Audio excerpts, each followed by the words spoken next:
আমি ইন্দ্রাণী শুরু করছি আজকে। কোনো হ্যাঁ বলছি, গুনছি, আমাদের সোর্স বলছে, হতে পারে, যদি, সমীক্ষা বলছে, তবুও ইত্যাদির ব্যাপার নেই।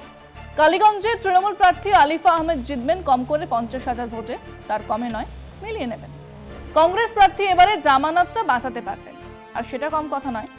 বিজেপি খুব বেশি হলে 30% ভোট পাবে, তার বেশি নয়। এটা হলো গ্রাউন্ড রিয়ালিটি। আমি জানি, শুভেন্দু অধিকারী জানেন, মমতা ব্যানার্জি জানেন, সদ্য বিয়ে সেরে ফেরা মহুয়া মৈত্রও জানেন। তাহলে আলোচনাটা কিসে? আলোচনাটা হলো কেন এই ফলাফল হবে, বা আরো সাধারণভাবে আলোচনার ক্ষেত্রটাকে বড় করে বলা যায় কেন বাংলাতে এই ফলাফলটা হবে। আলোচনায় আসছি, তার আগে প্রচারের কথায় আসি। বিধানসভাতে বিজেপি দলের নেতা কাঁথির খোকাবাবু আপাতত মহেশপুরে আগুন জ্বালাতে ব্যস্ত।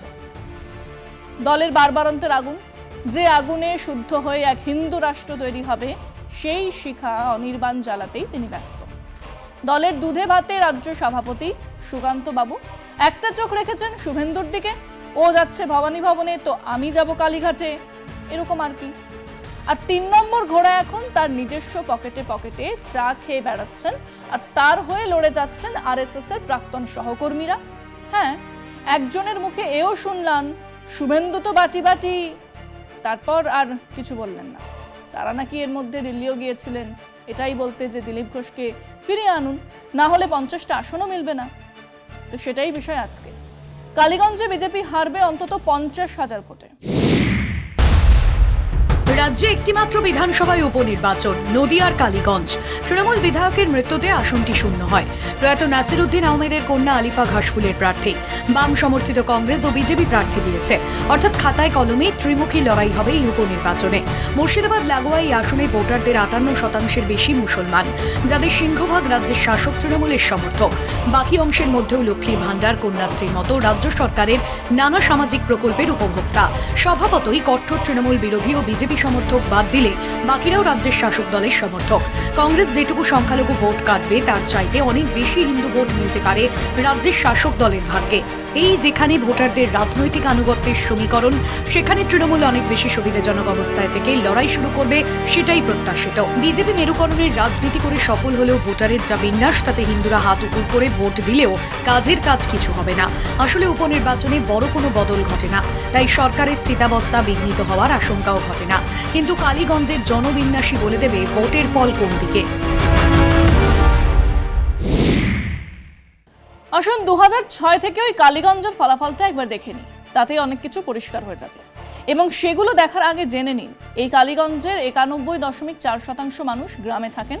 হ্যাঁ, ঠিক ধরেছেন, মমতা বন্দ্যোপাধ্যায় সবকটার সাধের প্রকল্পের লাভ এখানে পৌঁছয়। এই বিধানসভাতে মুসলমান জনসংখ্যা 58.1%। চোখ বুঝে যার 80% যাবে মমতার দিকে, মানে প্রায় 45% ভোট। হিন্দু জনসংখ্যা 41.36%, যার 70 থেকে 75% যাবে বিজেপির দিকে, মানে কম বেশি 30%। ওই হিন্দু ভোটের 20 থেকে 25% যাবে তৃণমূলের দিকে। হিন্দু বলে নয়, এরা তৃণমূল বলে, লক্ষ্মীর ভাণ্ডার পায় বলে। 500 টাকা মাথা পিছু খরচ করে 40 জনের দল বাস নিয়ে দীঘা জগন্নাথ ধাম ঘুরে এসেছেন বলে। আর প্রবল বিজেপি বিরোধী ভোটারও আছেন বইকি। তারাচাঁদ বণিকের মতোই তৃণমূলকে পছন্দ না করলেও বিজেপিকে আটকাতে ঘাসফুলে ভোট দেন। শেষ 2006 বিধানসভাতে আরএসপি এখানে প্রায় 49% ভোট পেয়ে জিতেছিলেন। তারপর থেকে বিধানসভা বা লোকসভার ভোটে এই বিধানসভাতে তৃণমূলের ভোট বেড়েছে। 2011 47% ভোট, 2021 53% হয়েছে। লোকসভাতে এই কেন্দ্রে তৃণমূলের ভোট 2009 46% থেকে 2024 52% হয়েছে। বিজেপির ভোট সর্বোচ্চ 2024 লোকসভাতে প্রায় 36% ছুঁয়েছে। এটা উপনির্বাচন, বিজেপি 30% ধরে রাখতে পারলেই অনেক। সব মিলিয়ে 22-23% ভোটের ফারাক তৈরি হয়ে যাবে। এবারে আসুন ছোট্ট করে এটা কেন হচ্ছে সেটা একটু বুঝে নিন। আচ্ছা, এই নির্বাচনের ইস্যু কি হবে? চাকরি দুর্নীতি, আরজিকর মামলা, ডিএ ইত্যাদি বাদ দিলে সবটাই ভেজা তুলো পেঁজা মেঘ।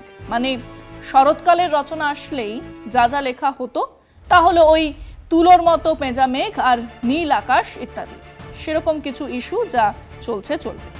কিন্তু একটু মাথা ঘামালে বুঝতে পারবেন রাজ্য জুড়েই এমন কোনো সেন্ট্রাল ইস্যু আজ অবধি নেই যা নাকি আজ বা 2026-এর নির্বাচনে বিরাটভাবে কাজ করবে।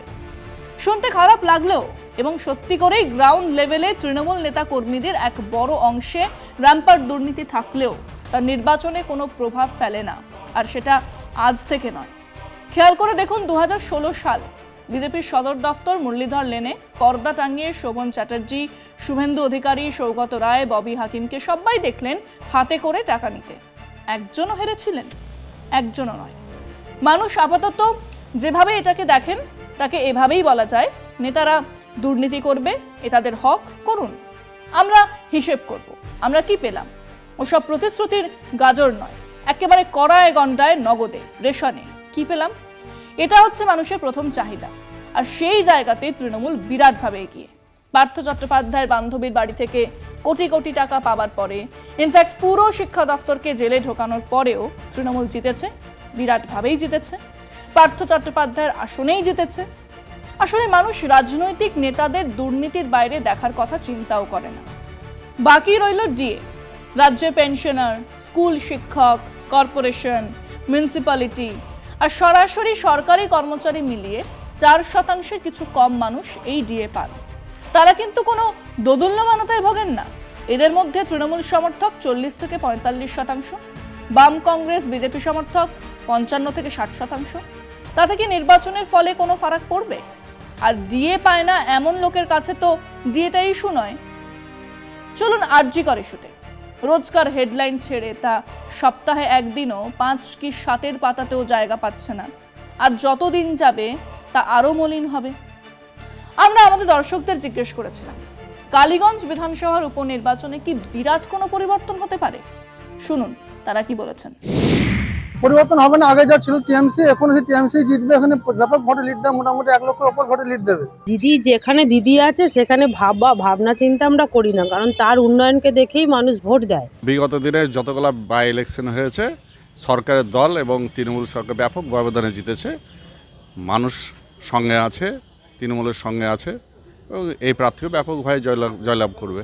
হিন্দু মুসলিমের মধ্যে বিভেদের সৃষ্টি করছে এবং বিভেদের রাজনীতি করছে, বিশেষ করে রাজ্য বিজেপি। সে জায়গায় আমার রাজ্য অন্তত উপনির্বাচনে তৃণমূলই জয়লাভ করবে, এটা আমাদের আশা এবং ভরসা। এটা হিন্দুরা এখন বুঝে গেছে।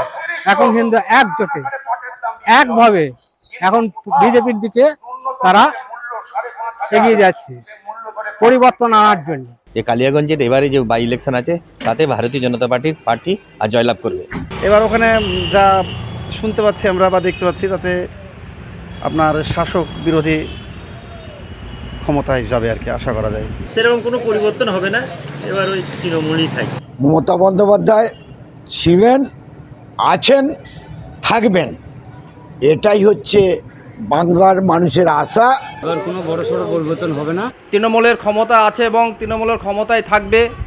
পশ্চিমবঙ্গের মাননীয় মুখ্যমন্ত্রী মমতা বন্দ্যোপাধ্যায় যে উন্নয়ন ধারা বয়ে চলেছে, বহুত ভোটে জয়লাভ করবেন। যদি কালিয়াগঞ্জে এবার উপনির্বাচনে ভারতীয় জনতা পার্টি না আসতে পারে, কারণ এইটা দেখি বিজেপির একটা জয়ের ঢাক পড়বে।